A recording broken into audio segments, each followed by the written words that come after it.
Okay, everyone can see that? Excellent. Okay, so first of all, who are we at Society? For those who don't know, we're an executive search firm based in London and the United States, but working internationally. Because we're an executive search firm, we headhunt on behalf of clients. So rather than us finding a job for you, the candidates who are here, we help companies to hire the best people. However, we are here to try and help and offer as much advice as we can for anybody that's looking for their position. We're a values-based company and we work with other purpose-driven organizations. We're also a B Corp, which if you haven't heard, it's worth searching. There's the logo there in the bottom left. And we give 10% of our profits to charity. You can find out more about this there on our website.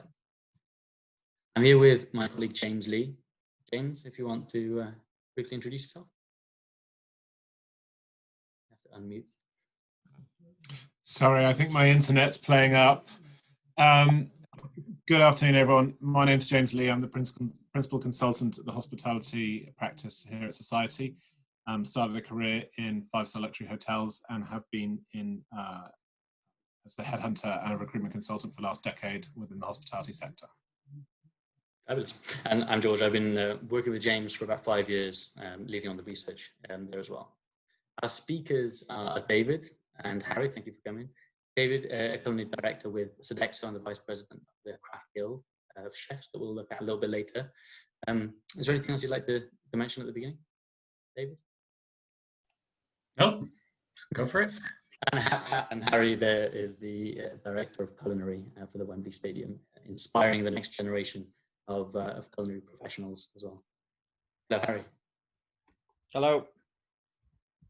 So briefly then, what we're going to be looking at today is our understanding of the climate at the moment, to give a bit of context around this, as well as then looking through the steps of finding work.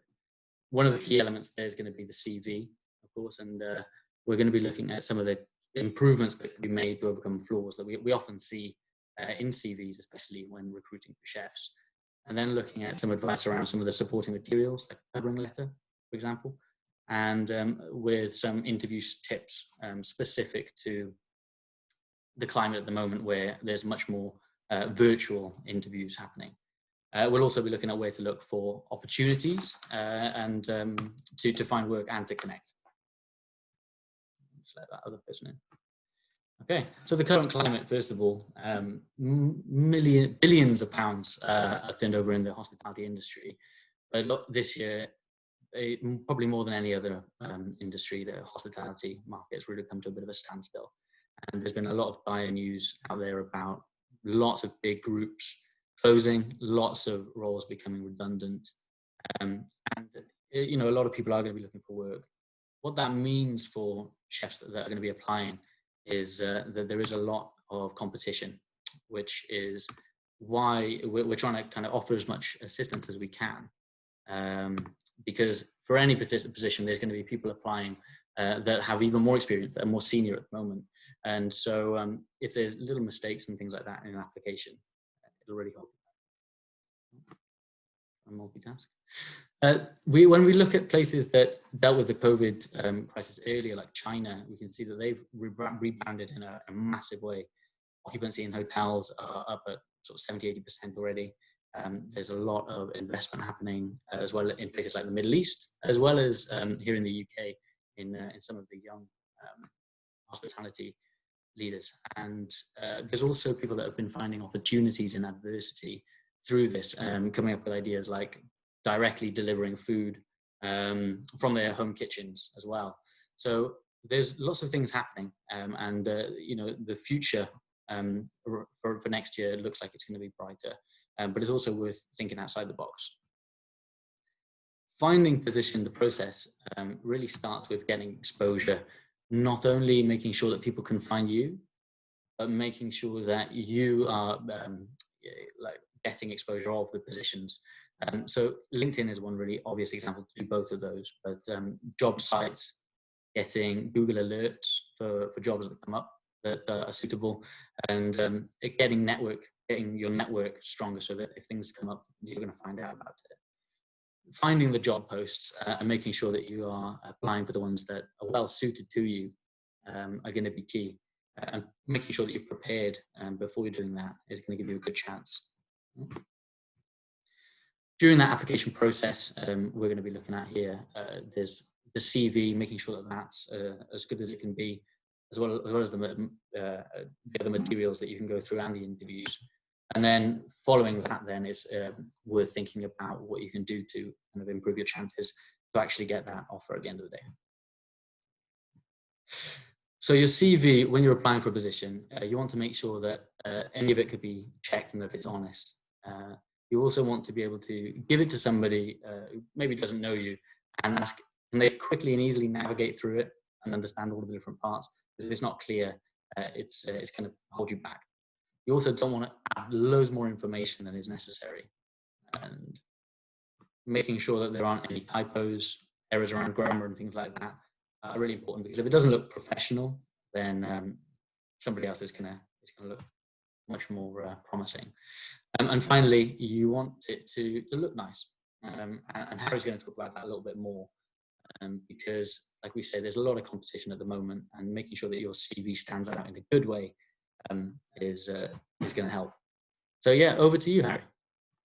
Yeah, good afternoon. So Harry Lomas. I've had a reasonable amount of experience working in the hotels, restaurants, hospitality and events.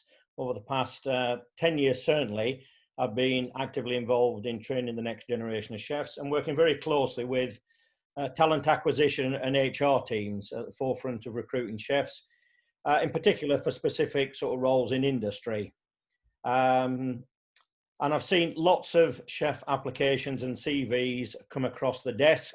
I've been asked for some advice. So here are a few of my tips where I think we can either get it better, what works, and what doesn't. So every job needs its own CV.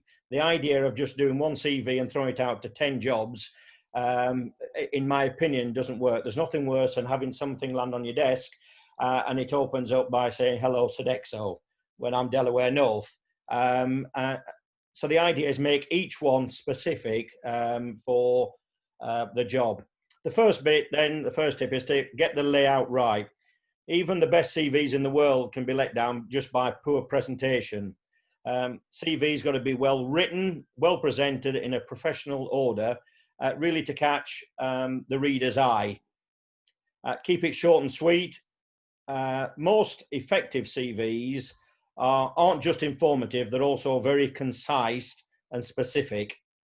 Try and get straight to the most pertinent points. Ideally, no more than 2 A4s. If you're the senior level, 2 A4s is enough. Where you get 4 or 5 pages, it's just going to bore the pants off them. Leave something for later on where you're going to be able to chat to the interviewer later on. There's lots of templates out there and what have you, and I think George is going to show you a couple or send you a couple later on.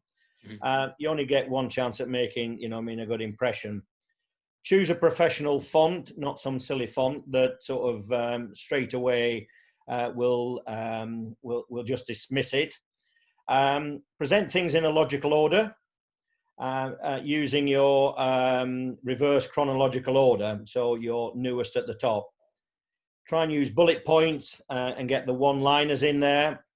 Include your contact details at the top. The first thing I look at is who is it and where is he? I'm going to contact him. And I think I was talking to George or somebody the other day. Use professional emails.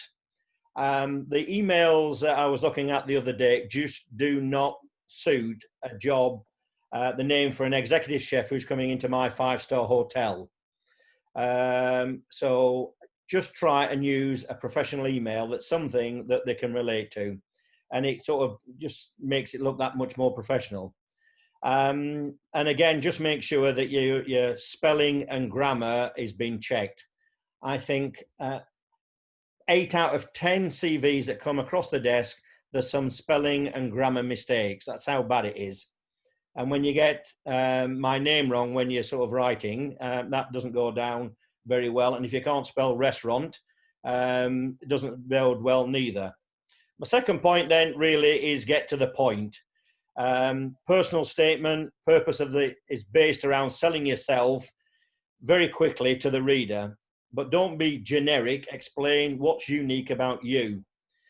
Should contain who you are, what you can offer, what your goals, no more than about 6 lines.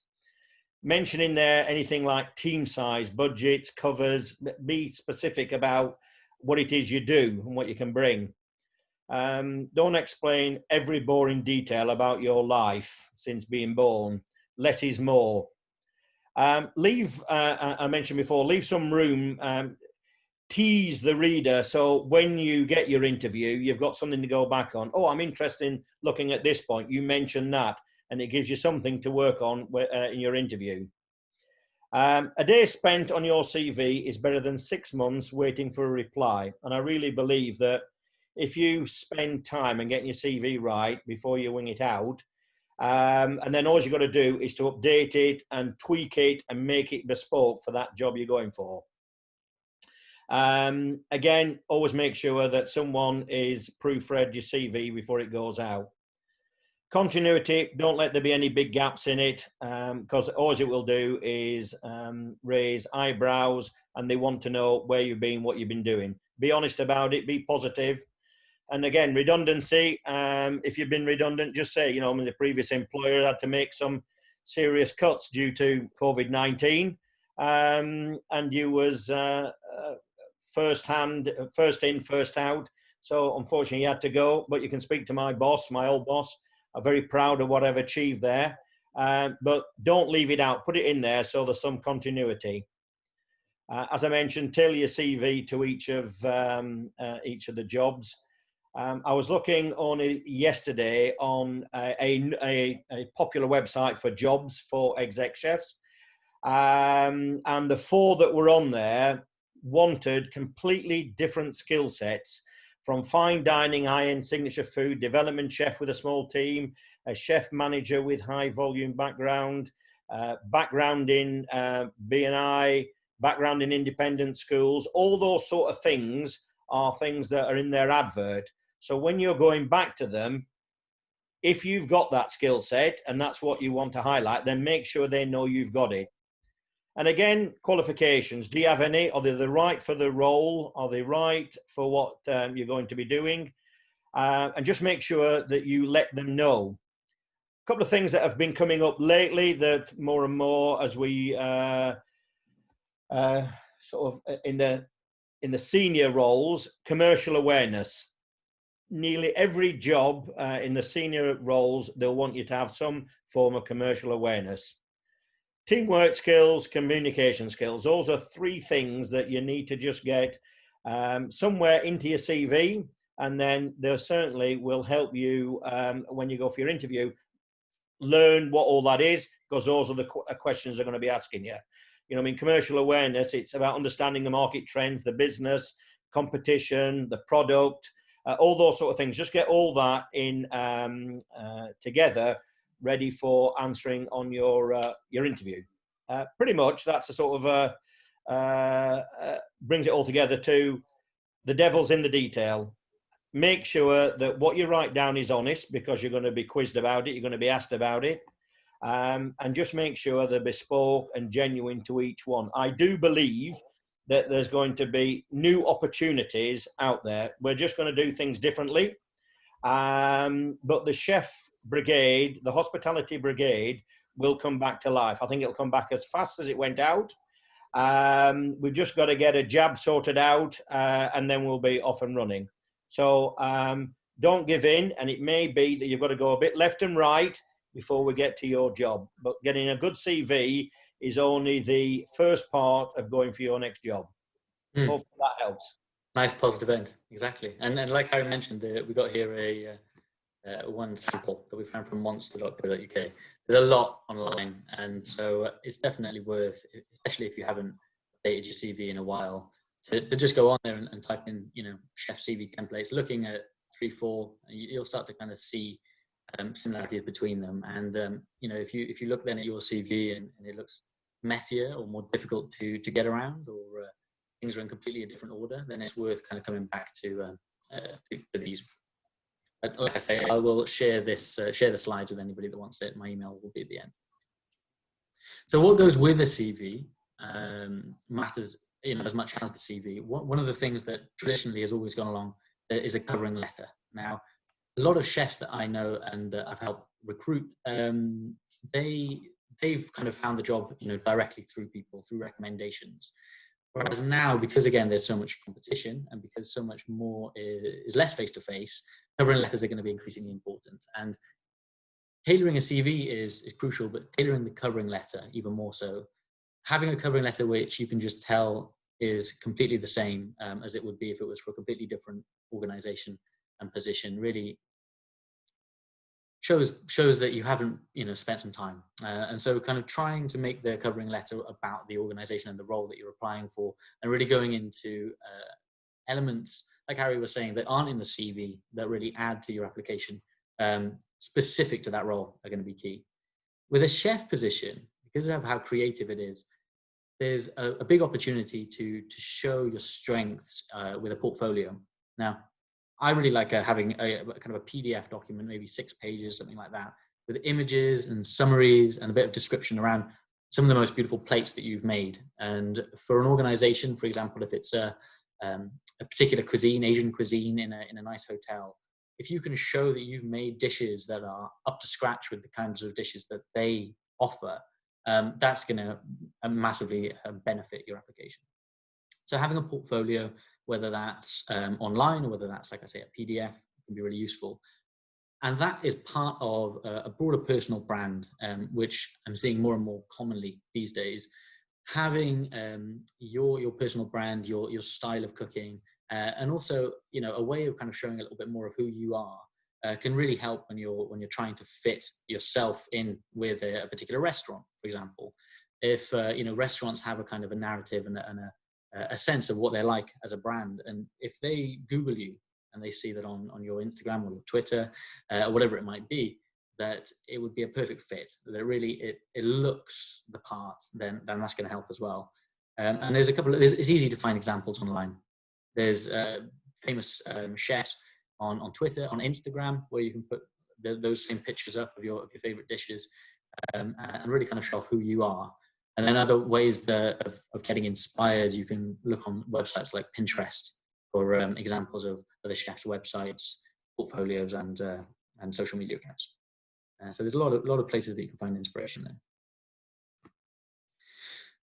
Assuming then you've applied for a role that you like, by tailoring a really professional, appealing CV, putting together a good covering letter, and they've found how great you are online, you'll get hopefully invited to an interview, but now more than ever, it's likely to be virtual or on Zoom like this, as opposed to face-to-face. And people are still getting used to it. It's very different, but it's not all negatives. There are some advantages as well. The first one being that it's easy. So when you're applying for positions and you're applying for a lot, one of the good things about being able to do it all, sat in your pajama bottoms at home, then is that you can, rather than just have one interview because you had to travel across the city to meet someone, you could have 4, 5, maybe 6 interviews in a day if you wanted, just by having the right programs on your computer. It's also free, normally, because you haven't got to travel, which is another big benefit. And when you're speaking to somebody and you're at home and they're at home, almost counterintuitively, it can actually be a little bit more authentic. And you can have a bit more of an intimate connection with somebody because it's a bit more of a relaxed environment. And so playing on that and, kind of getting across who you are and building a bit of rapport can really help. And in fact, it's something that I would recommend. Because when you meet somebody face to face, it's more natural and it's easier to get across your personality and have a bit of a laugh about the weather or whatever, or the trip over there or whatever it might be. But if you're doing it online, it's probably worth thinking about it and maybe even acknowledging how unnatural it is, and trying to make sure that you do build a bit of rapport at the beginning of that interview with somebody. One of the obstacles of virtual interviews can be the time delays. So if you have a bad connection and there's a big gap Sometimes that can come across as you're not too sure about the answer that you're giving to a question. So trying to foresee any issues like that, and also, you know, your laptop running out of battery or having some kind of glitch, things like that can happen. But if you foresee those possible issues, then you can avoid them. For example, by maybe getting a TP link, which speeds up your internet, or just going closer to the router, making sure that you have the right program so that you're not late, and just testing whether, you know, your microphone works and that kind of thing. And part of that unnatural sense of having these virtual interviews and chats is that it can be a little bit more difficult to really feel what somebody's like. Now, that's an issue that you can't really get around, but it is something that you can invest a little bit of time in when you speak to somebody, just to make sure that you spend the same amount of time as you would if you were meeting them in person, to ask them some less formal questions perhaps, and really kind of show your personality so that they feel that you're going to be right for the role. Before you get to an interview though, there's the planning phase. You know, they've said they like your profile, perhaps that they like your portfolio, but you want to then make sure that you start an interview and remembering how competitive it is, going to put your best foot forward. So when you're planning, really researching the person that you're going to be speaking with, really understanding a little bit about what the organization is about, is going to make you more familiar with the topics and with the interviewer, but also show that you've invested in that role, rather than coming in and asking loads of questions that are easily findable on Google. Then you know, you can find out who you're speaking to, get some really informed questions. The pre-interview part I've just mentioned in terms of making sure that you haven't got tech issues that you're expecting, but also making sure that the lighting is good in the room. You know, don't come in a t-shirt and you know, like the person that we saw a minute ago on the last slide. Looking the part is going to be key before you go into the interview itself. Here are some of the programs that you might expect to use, so make sure that you are comfortable using any of them, especially the ones that they say that they're going to be using for it. And during the whole process of searching for a job, you need to be making sure that you're networking, that you're you know, making those connections, and that you're being found in the right place. And that can be done, like I mentioned earlier, on LinkedIn, on social media, but there's lots of other places as well that you can look for opportunities to connect with people, and to opportunities to find the positions that you want to be applying for. And so I'll pass it over to David now, who's going to talk a little bit more about places that you can find advice and opportunities. Hi, thanks very much.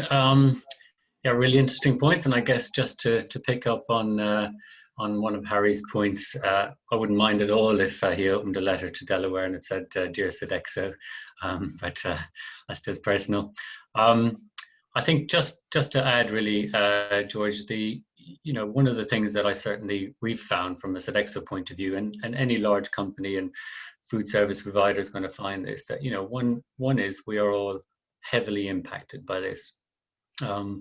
And I found from the very word go, one of the things that makes a real difference is that people get communicated to quickly and clearly from the get-go, because there's a lot going on, and there's a lot of anxiety, and there's a lot of worry and concern. Initially, it was what was COVID, and now it's what's my future like. And it does help enormously when you're struggling and when you're not sure, to have your manager or your company or your team and colleagues being able to share information with you to help you along. And that's a big help. And I guess how that happens is both formal and informal. So the idea that, you know, again, just thinking back 6 months ago, really, there was a sudden increase in the need to be online virtually, to be helping people understand that they can have whole meetings online, and they can be productive as well. So whether it was formal, informal, whether it was just getting together for virtual coffee chats, right through to more creative thinking, just learning and navigating our way through those those platforms you just showed on one of your last slides there was a real learning. You know, the amount of can you hear me, can you see me, that was going on all the way through, and still does. It's just part of how it is. And actually, I think we're much more probably tolerant and forgiving and understanding that people are working at home, which was never designed to be the office in many cases. So really, there's a lot to be said for how you communicate and how you keep in contact.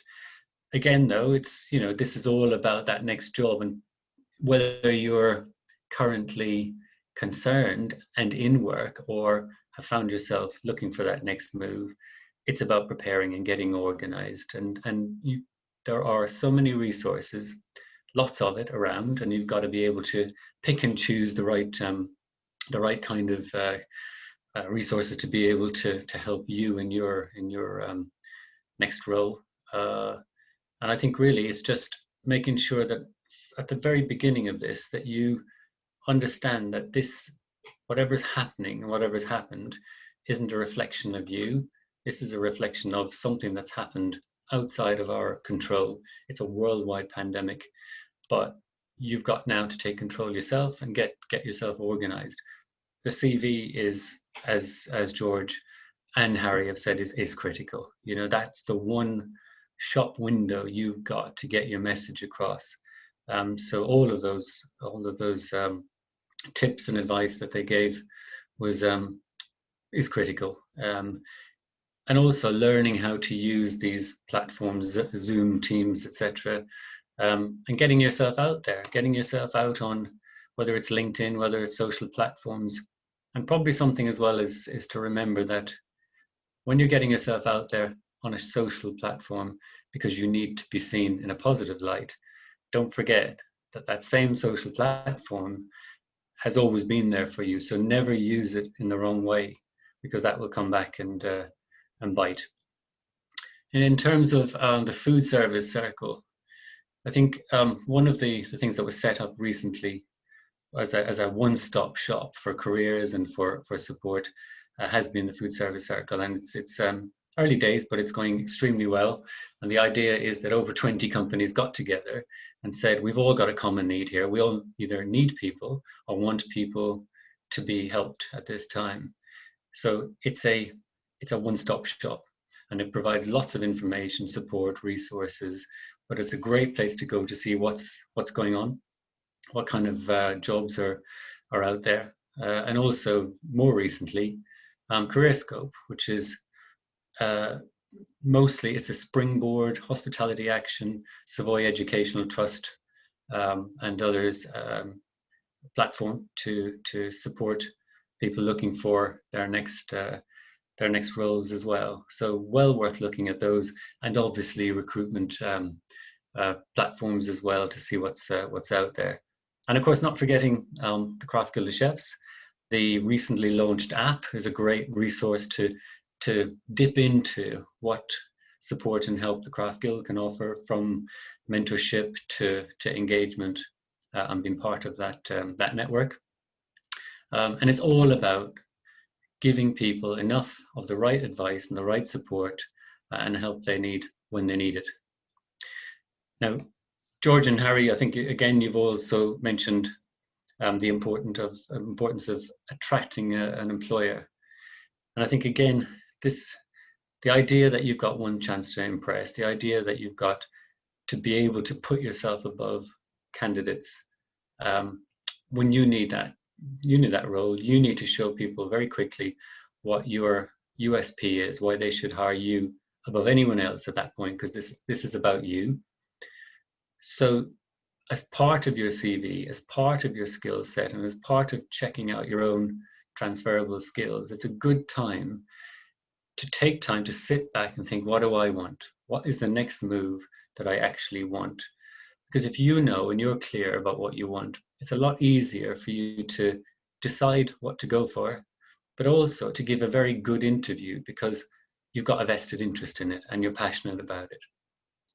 And it does help an employer to see that you're going for their job, not just a job.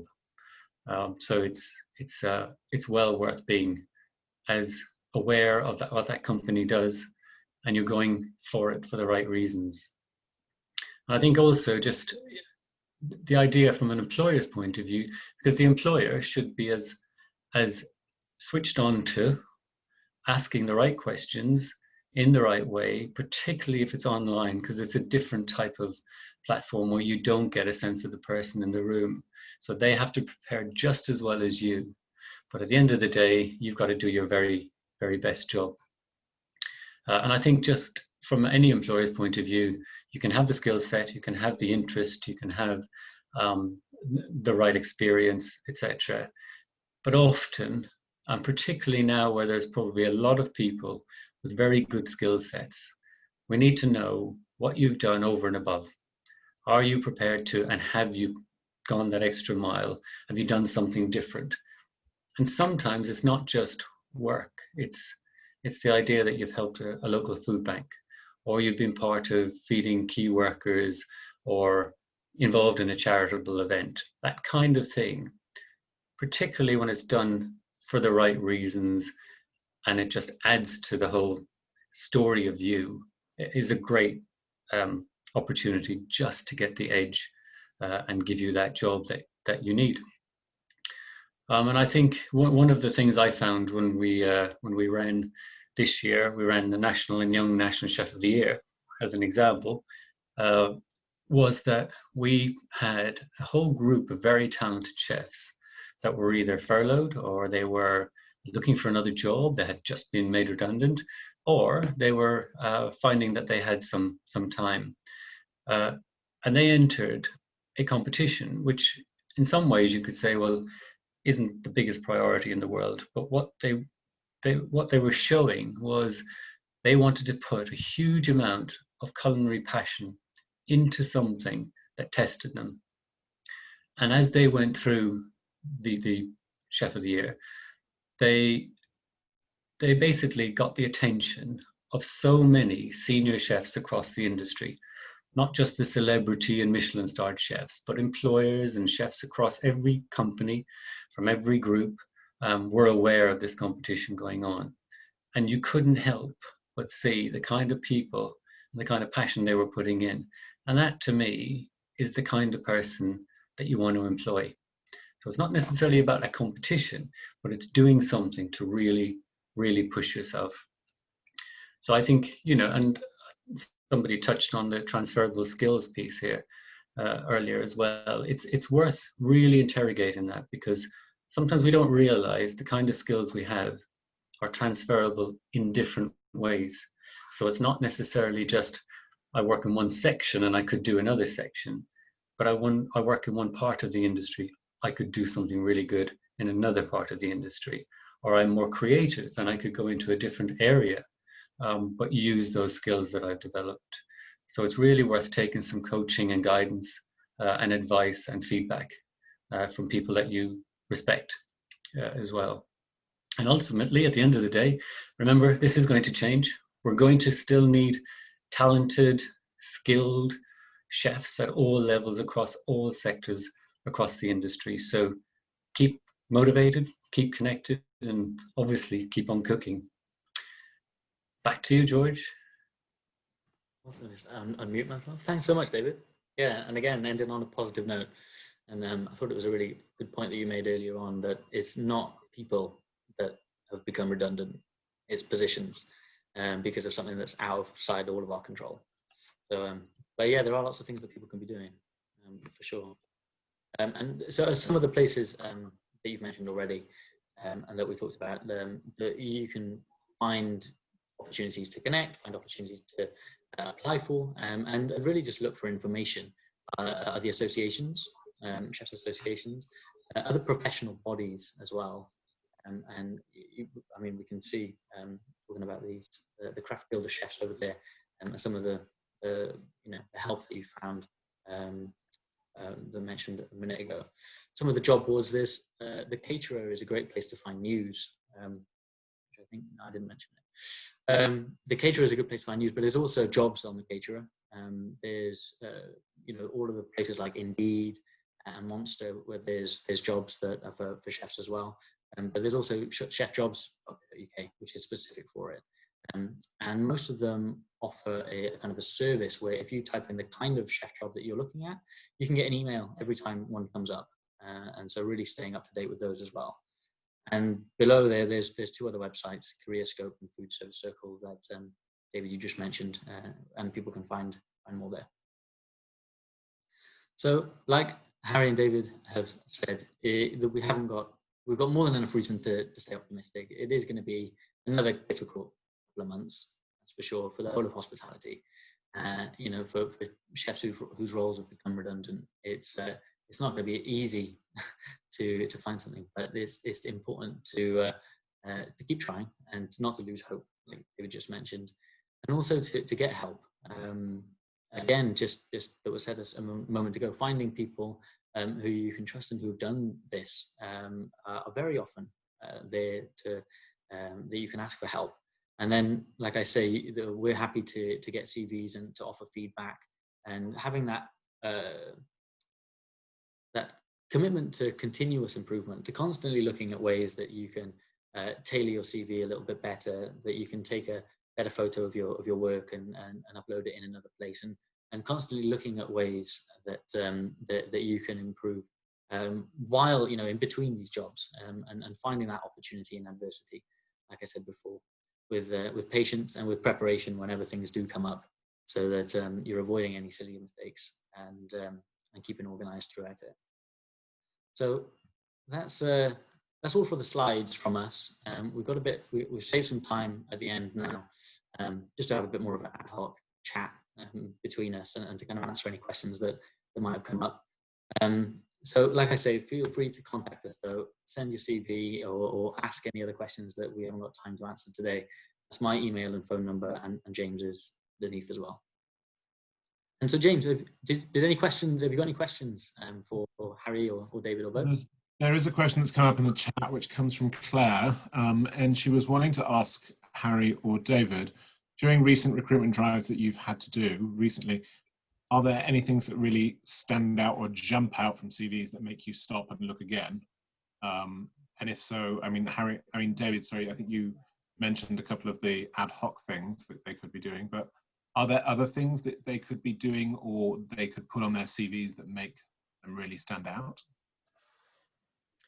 I'll jump in first if you want. I think it's probably going to echo some of what Harry said already, actually. But I think if you're looking through a lot of CVs and you've got to get through a lot for one position, the one thing you want is something to hit you very quickly, very succinctly, and clearly is answering the brief that they were given in the first place.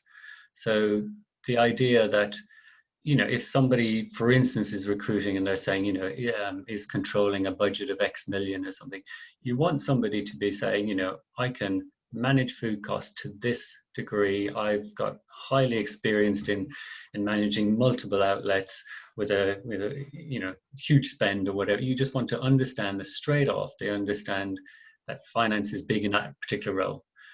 And consequently, it may be that you're looking for somebody that is so skilled and so is going to aim to get 4 rosettes or a Michelin or something. You want to be hit with that quickly as well.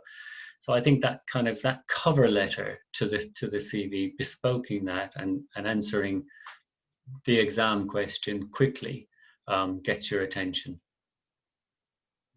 Yeah, I agree fully what David said. For me, and in fact, I'm involved at the moment in assisting an organisation finding their exec chef. So this is really live on.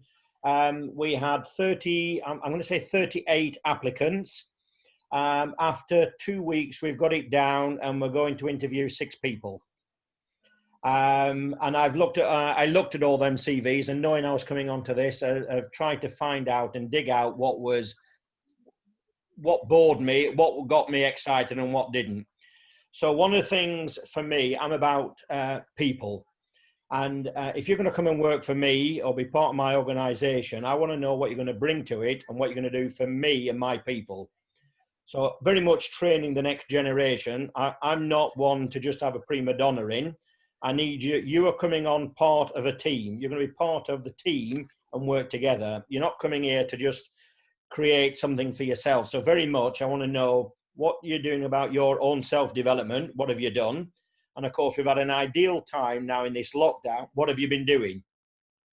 Whether it's working on a food bank, whether it's working for crisis, or doing a course. I've just recently done something, an NVQ in infectious diseases on online. I saw it online. I thought, well, that'd be interesting. I'll have a look at it. It was free. It didn't cost me a lot, but it just gives me that little edge moving forward, that I'm interested in the profession. I'm interested as chefs. And if they come across on their CV that they've done that and they fill that gap, what have you been doing now straight away? What have you been doing over the last 5-6 months? That's interesting to me. If you've just been sat at home doing nothing, and just living off the furlough and not actually thinking about what you're going to be doing, I suppose that's what I want to get out of you. And very much for me, it is about, what are you going to bring to my people? I'm very, you know what I mean, personality, very hard to get personality over on a CV. But something like, you know what I mean, so for me, I work at Wembley Stadium, and all the words, I'm positive, interesting, hardworking, all the rest of it. The bottom line, or the line across the top, is I'm responsible for delivering food to up to 95,000 people on a match day. That's what I do. And if I'm going to work for an organisation and that's what they want, straight away they'll pick on that. They don't have to dig through the CV to try and find it. So try and come up in that first bit there, and on your covering letter, have you got the bits that they've put in their advert, or their put online and whatever? Go back to them straight away with a couple of one-liners. Right. Sorry to go on, but that's pretty much it. No, that's perfect. You mentioned things that people can be doing with this extra time, and that was one of the things that when we were having a chat about this beforehand. And one of the things that Andrew Green at the Craft Guild was talking about was the Craft and Guild kind of certification or qualification. So I wanted to ask you both, what kinds of things would you recommend that chefs maybe look at in terms of other things outside work that they could add to their CV in between jobs? I think Harry picked on something in his earlier bit, which was around commercial awareness. I think that's key. If you're going from sous chef up, you want to certainly be aware of that. We developed a course in-house, commercial awareness for chefs. It's now on its 3rd iteration. It's a kind of half day or full day, and it does depend on where you sit, and it's specifically for chefs. So it really does dig into that whole food cost, but also where your hidden wastage and your hidden cost is, and that kind of thing. Because again, for me, I'm spending a lot of time on sustainability at the moment. So the idea that we're trying to get to eliminate food waste, which is a very big statement.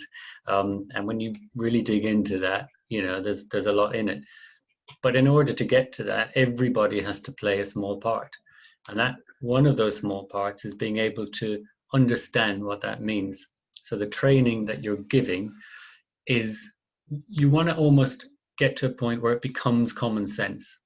But you got to train common sense sometimes, because there's a lot involved in what hidden waste is and what people don't realize, whether it's switching on energy, that you're just burning energy needlessly, to obviously not making the best use of nose to tail or root to shoot in terms of the ingredients you're using. So that's one area I think of training that could be looked at. And just a quick one, I think, just on that food side of it, where I'm finding, and I think this is going to become a key question for many, many interviews going forward for cooks, for chefs that are applying for jobs that involve a lot of physical cooking, is their understanding and knowledge of the plant-based world. So the idea that this is not just a trend, this is not just here today, gone tomorrow. This is about more than that, and understanding that deeply. Getting onto good, solid, sound training programs, courses, and becoming genuinely interested in it would stand to you in any job going forward, I would say. Right. Thank Yeah, you. I would concur with that. Again, just by on the commercial side, chefs are not very good and very academic. They're better with their hands and producing. So the idea of doing something like an Excel spreadsheet course online, just understanding the basics of how to add up and subtract and do a little P&L online. There are lots of things on YouTube and various companies. Sodexo's got a lot, your other companies have got things on there. Go and have a look at what they're doing. The idea of all the stuff that's current. So David's quite right, you know, I mean, allergens, diets and vegetarian, halal, all the things that's all current. You know, I mean, 10 years ago, we didn't really have it. You know, I mean, everybody just had, and we had the odd gluten-free or something. Now it's part and parcel of daily routine. And all chefs, certainly at the senior level, need to understand all the dietaries, all the allergens is a big one. In fact, allergens for me is if they come and say, well, I know the 14 allergens, that really is, I'd expect the commie chef to know that. What we're into now is a lot more about preferences. It's where all the allergens fit into the preferences and what they can eat and what they can't eat. You know, I mean, things like alcohol and garlic, which aren't an allergen, but are a preference. But you need to know when you're cooking and putting things together, what you can use instead of. And the plant-based food is enormous. It's going to grow and grow and grow. I can't believe that we've now got concessions at Wembley that only produce plant-based food. It's just incredible how it's moved on. And I'm one of those guys, I'm old-fashioned. I'm one of them guys. No, nobody has it. It's only it's a fad. Let me tell you, it's crept up. It's hit me on the back of the head, and I've had to get in bed with it and get there. And actually, I've enjoyed working with a couple of organisations, Veggie Express, Ramona's, all these people around. Go online on some Bidvest and some of these places. They've all got bits on there about all this. It's remarkable what's out there. So by getting yourself involved in that online is good for when you go for a job. At least you can give them something and explore and tell them you're keen and enthusiastic. Great, thank you. And Harry, it may interest you to know that at our 10th birthday party of Society, all the canapes that were served were actually all plant-based. So we were following that trend. Good. I'm glad I didn't get invited. You'll be invited to the 11th, I'm sure. Now, just 2 more quick questions because I'm conscious of everyone's time. One is from Nina, and just really looking at relocation support. Do you think at the moment and during COVID-19 there's going to be the provision for moving out of an area if someone isn't finding work in a specific location? Do you think that they would have that sort of support? I think at this moment in time, unless you've got a job which is so specific and you are the only one that can do it, I think there will not be a big appetite. You know, I mean, money hasn't been coming in. So companies are, you know, I mean, are trying to save wherever they can. And it's, whilst it's never a never, and each company has its own values of how they deal with that, I just don't see it as being something that is out there. I think try and find something that you can get to.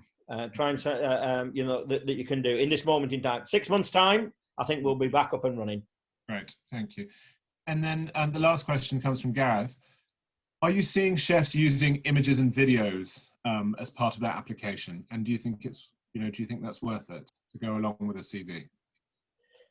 I think if I jump in, I think yes, in a nutshell, we are. I think, like anything, a good video message done well will come across well, even if it's fairly amateur, because it's just natural. That's fine.